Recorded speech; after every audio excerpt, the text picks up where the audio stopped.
Bulletin की शुरुआत करते हैं। शराब घोटाला मामले में दिल्ली के मुख्यमंत्री अरविंद केजरीवाल को सुप्रीम कोर्ट से बड़ी राहत मिल गई है। आपको बताते चले कि सुप्रीम कोर्ट ने 156 दिनों के बाद सीएम अरविंद केजरीवाल को आखिरकार बेल दे दी है। फैसला जस्टिस सूर्यकांत और जस्टिस उज्जवल भुइया के बेंच ने सुनाया है। आपको बताते चले कि दिल्ली शराब नीति घोटाले मामले में गिरफ्तार दिल्ली के मुख्यमंत्री अरविंद केजरीवाल की जमानत याचिका का सुप्रीम कोर्ट ने पहले ही फैसला सुरक्षित रख लिया था और तब बहस के दौरान सीबीआई के और केजरीवाल ने अपनी अपनी दलीलें रखी थी। केजरीवाल को ईडी ने 21 मार्च को गिरफ्तार किया था, तो वहीं आपको बताते चले कि 10 दिन की पूछताछ के बाद 1 अप्रैल को तिहाड़ जेल भेज दिया गया था। 10 मई को 21 दिन के बाद आम आदमी चुनाव के लिए जो प्रचार के लिए वह रिहा हुए थे, जिसमें कि ये रिहाई 51 दिन जेल में रहने के बाद उन्हें मिली थी। वहीं आपको यह भी बताते चले कि सुप्रीम कोर्ट ने केजरीवाल की 1 जून तक की रिहाई मंजूर कर दी थी और 2 जून को केजरीवाल ने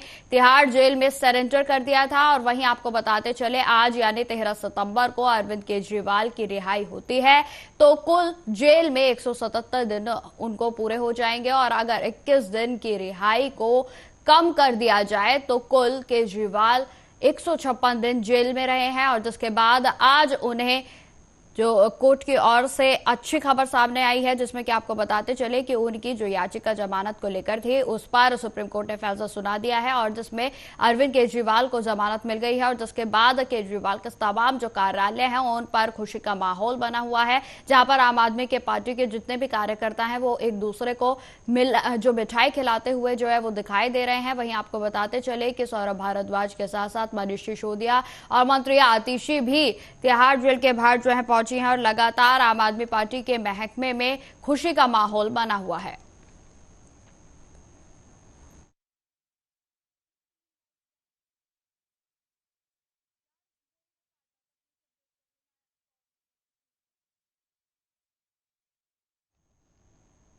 तो आपको बताते चले कि मुख्यमंत्री अरविंद केजरीवाल को आज सुप्रीम कोर्ट की ओर से जमानत जो है उस पर मंजूरी दे दी गई है और जिसमें अरविंद केजरीवाल आज शाम या फिर कल जो है वो तिहाड़ जेल से बाहर आ जाएंगे। आपको बताते चले कि लगातार जो आम आदमी पार्टी का महकमा है उसमें खुशी का माहौल जो है वो बना हुआ है और जिसमें लगातार जो मंत्री हैं वो अब कार्यालयों में जुटने लगे हैं और एक दूसरे को मिठाई खिलाकर वो इस खुशी को जाहिर कर रहे हैं। जिसमें कि आपको बताते चले कि मंत्री सौरभ भारद्वाज, मंत्री आतिशी और आम आदमी पार्टी से नेता मनीष सिसोदिया जो है वो लगातार अब कार्यालयों में जुटने लगे हैं और लगातार एक दूसरे को मिठाइयां खिलाकर खुशी उनकी ओर से जाहिर की जा रही है। और कहीं ना कहीं देखा जाए तो आम आदमी पार्टी के महकमे में एक बार फिर से एक सुर में सभी यही कह रहे हैं कि जो सत्य है वो परेशान हो सकता है लेकिन पराजित नहीं। और इस नारे के साथ लगातार जिस तरीके से आम आदमी पार्टी के जो सीएम अरविंद केजरीवाल हैं वो अब जेल से बाहर आ जाएंगे और जिसमें हो सकता है कि वो आज शाम नहीं तो वो कल तिहाड़ जेल से बाहर आए।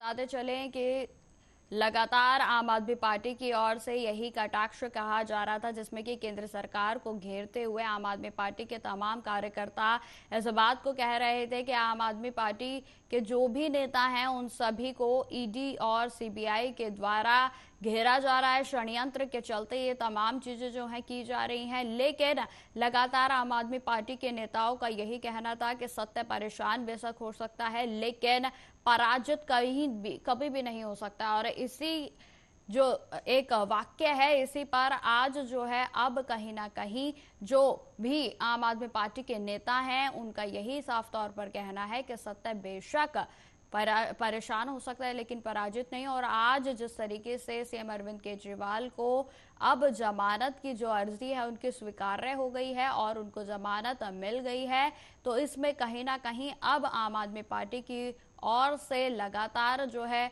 वो एक जिसमें कि आपको बताते चले उनके महकमे में पूरे तरीके से जश्न का माहौल बना हुआ है और इस पर तमाम आम आदमी पार्टी के तमाम नेताओं की प्रतिक्रिया भी सामने आने लगी है। आज अखबारों में छपा है करीब 40 लोगों को एक्यूज बनाया गया था और मात्र 2 लोग आज जेल में बचे थे, तो बेल तो मिलनी तय थी। मगर जो सुप्रीम कोर्ट ने आज केंद्र सरकार की इन्वेस्टिगेटिंग एजेंसीज के बारे में कहा है, मुझे लगता है वो केंद्र सरकार के लिए बहुत बड़ी फटकार है। केंद्र सरकार की प्रीमियर एजेंसी को सुप्रीम कोर्ट ने कहा कि जो पिंजरे में तोते की बात सुप्रीम कोर्ट कहता था वो आज भी सीबीआई और इन्वेस्टिगेटिंग एजेंसी के लिए है। और ये बहुत जरूरी है कि ना सिर्फ सीबीआई इंडिपेंडेंट दिखे, इसका परसेप्शन हो कि ये इंडिपेंडेंट है। यानी कि कोर्ट ने कहा कि जिस बदमाशी से, छल कपट से सीबीआई ने देखा कि क्योंकि अरविंद केजरीवाल जी को बेल निचली अदालत ने दे दी, रेगुलर बेल दे दी, तो भाग के 22 महीने तक जिसको गिरफ्तार नहीं किया उसको जाके झपट के गिरफ्तार किया। ये सुप्रीम कोर्ट ने कहा। सुप्रीम कोर्ट ने कह दिया कि पूरी की पूरी केंद्र सरकार की इन्वेस्टिगेटिंग एजेंसी अरविंद केजरीवाल को जेल में रखने के लिए ये सारे षड्यंत्र कर रही थी। ये बात सुप्रीम कोर्ट की बेंच कह रही है। सुप्रीम कोर्ट की बेंच ने यहां तक कह दिया कि क्यों मुख्यमंत्री के ऊपर ये कंडीशंस लगाई गई हैं कि वो सचिवालय नहीं जा सकते, फाइलें साइन नहीं कर सकते, मेरी समझ के बाहर है। मगर क्योंकि दूसरी बेंच ने ये कंडीशंस लगाई हैं, इसलिए इसके ऊपर हम ज्यादा टिप्पणी नहीं करना चाहते हैं। सुप्रीम कोर्ट की आज का ये जो फैसला है, मुझे लगता है कि केंद्र सरकार के अंदर आज अगर थोड़ी सी भी गैरत हो तो केंद्र सरकार के गृह मंत्री को इस्तीफा दे देना चाहिए। गृह मंत्रालय के अधीन सीबीआई आती है। कोर्ट ने साफ तौर पे कह दिया कि देश की प्रीमियर एजेंसी बदले की भावना से, कपट छल से काम कर रही है। मुझे लगता है गृह मंत्री को एक दिन भी अपनी सीट पे रहने का हक खत्म हो गया है।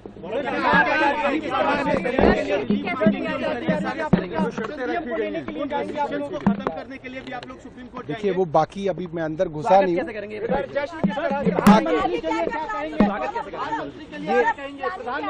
ये अभी मनीष जी के घर जा रहा हूँ। मनीष जी जो हैं इस वक्त सबसे बड़े नेता हैं हमारे जो बाहर हैं, उनसे डिस्कशन करेंगे। आज सारे षड्यंत्र नाकाब होकर आज सामने आ गए हैं। पूरे देश को पता लग गया है कि पूरा केस झूठा फर्जी था। मुख्यमंत्री को दस्तावेज साइन करने से मना कर दिया गया, क्या कहेंगे? पूरा ये बहुत बड़ी जीत है कि माननीय सर्वोच्च न्यायालय ने उनको बेल दी है और जो पूरा फर्जी घोटाला भारतीय जनता पार्टी रचने का काम किया था वो देश के सामने बेनकाब हो गया है। वो पूरा फर्जी घोटाला था और मुख्यमंत्री जी को बेल मिली है। ये बहुत खुशी का पल है और दिल्ली के बीच उनका बेटा, उनका भाई उनके बीच में आने जा रहा है। तैयारी कैसी है?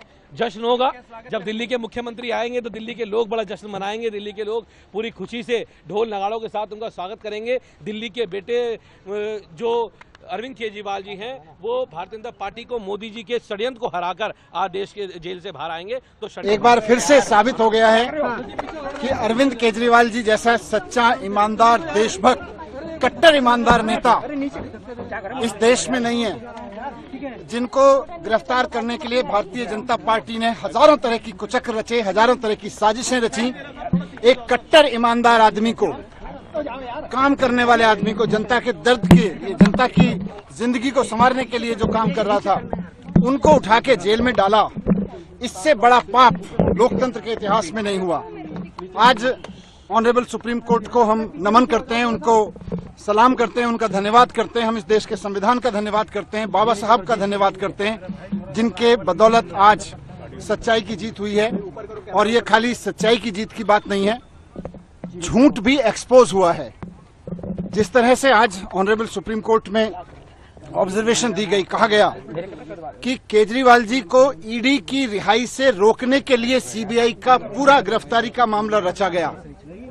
हम बार बार कह रहे थे, सिंघवी साहब ने, हमारे जो सीनियर एडवोकेट थे, उन्होंने ऑनरेबल कोर्ट के सामने बार बार ये शब्द दोहराया कि ये इंश्योरेंस अरेस्ट था, ये किसी गलत काम के लिए अरेस्ट नहीं किया गया था, कोई करप्शन के लिए अरेस्ट नहीं किया गया था।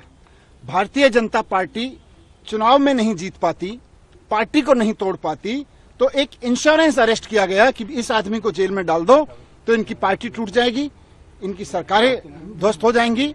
लेकिन मैं बाबा साहब को और संविधान को याद करते हुए, धन्यवाद करते हुए, ऑनरेबल सुप्रीम कोर्ट को धन्यवाद करते हुए, सिंघवी साहब का धन्यवाद करते हुए, आम आदमी पार्टी के एक एक कार्यकर्ता, एक एक लीडर, पार्षद, एमएलए, एमपी सबको भी बधाई देना चाहता हूं, धन्यवाद देना चाहता हूं कि ऐसे संकट के समय में जब भारतीय जनता पार्टी अपनी पूरी ताकत के साथ, अपने पूरे कुचक्रों के साथ उनको कुचलने की कोशिश कर रही।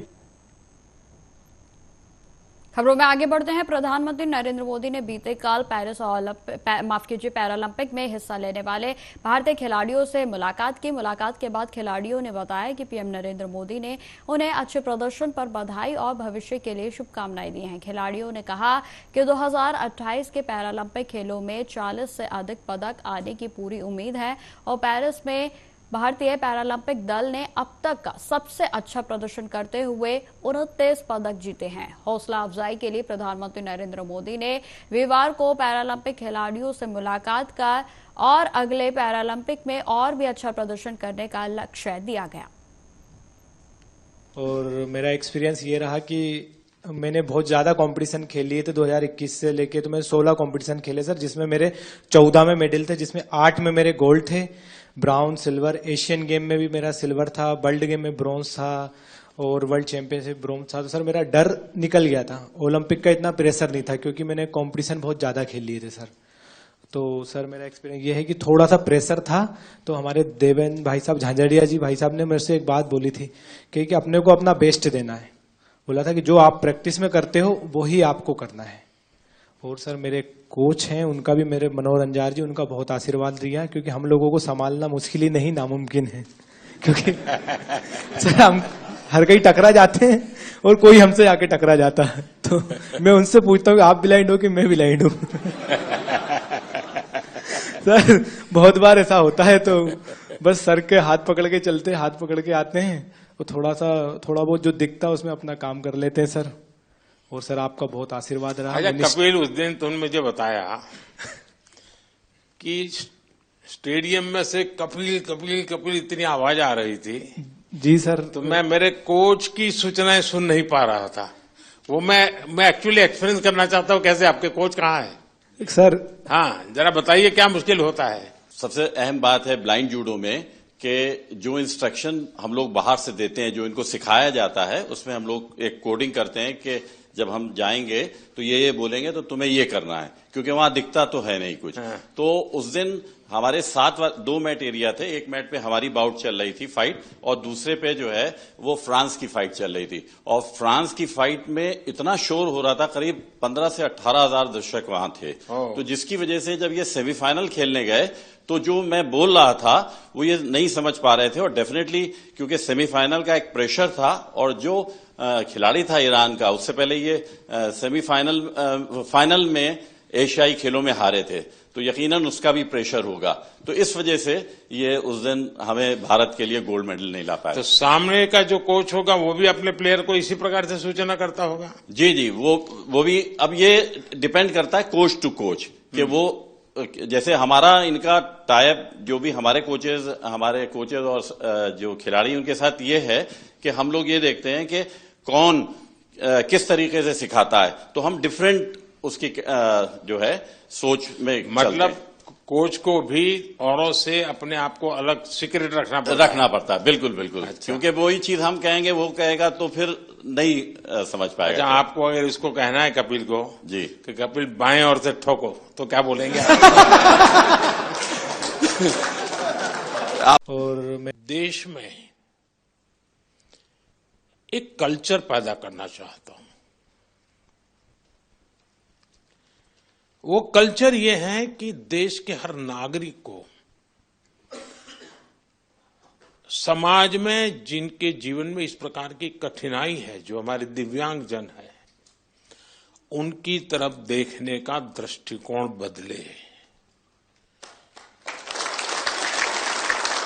वे उनके प्रति सम्मान के भाव से देखे, दया भाव से नहीं, वो हमें मंजूर नहीं है। दया भाव नहीं चाहिए, सम्मान से देखे, मैं तुमसे कम नहीं हूं। ये मिजाज मुझे देश में पैदा करना है, और मेरे दिव्यांग भाई बहनों में भी मुझे वो मिजाज पैदा कर। वो खेलते हो न खेलते हो अलग बात है, उन्हें निराश होने की जरूरत नहीं है। तो बाकी ओलंपिक्स के खिलाड़ी और बाकी विजेताओं से ज्यादा मेरे लिए आपका खेलना, आपका देश के लिए वहां जाना, वहां जाने के लिए अनेक वर्षों तक सुबह 4 बजे 5 बजे उठ करके पसीना बहाना, ये मेहनत कभी भी बेकार नहीं जाएगी, मैं आपको विश्वास देता हूं।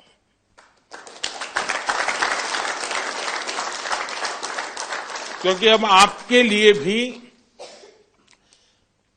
सभी दिव्यांगजनों के लिए समाज में एक नया वातावरण पैदा होना शुरू हो चुका है। व्यवस्थाएं भी विकसित हो रही हैं। हर एक को लगता है कि अरे भाई मुझे भी तो हेल्प करनी चाहिए, मुझे साथ रहना चाहिए। मैं बैठा हूं, वो खड़े हैं, मैं खड़ा हो जाऊं, उनको बिठा दूं, यानी बदलाव आता है। तो आप जो ये कंट्रीब्यूशन कर रहे हैं, वो एक पूरे समाज के मन को बदलने का आपका कंट्रीब्यूशन है। सिर्फ मेडल नहीं, मेडल से ज्यादा आप माहौल बदल रहे हैं।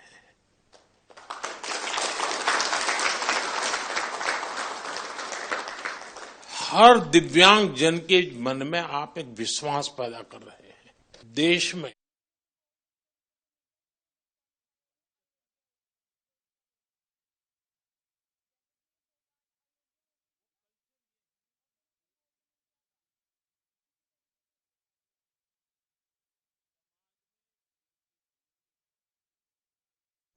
खबरों में आगे बढ़ते हैं। आरजीकर कांड में न्याय की मांग पर स्वास्थ्य भवन के बाहर धरने पर बैठे जूनियर डॉक्टर्स का आंदोलन शुक्रवार को लगातार चौथे दिन जारी है। आपको बताते चले कि 3 रात सड़कों पर गुजारने के बाद शुक्रवार सुबह से ही एक बार फिर से डॉक्टर्स ने नारेबाजी शुरू कर दी है।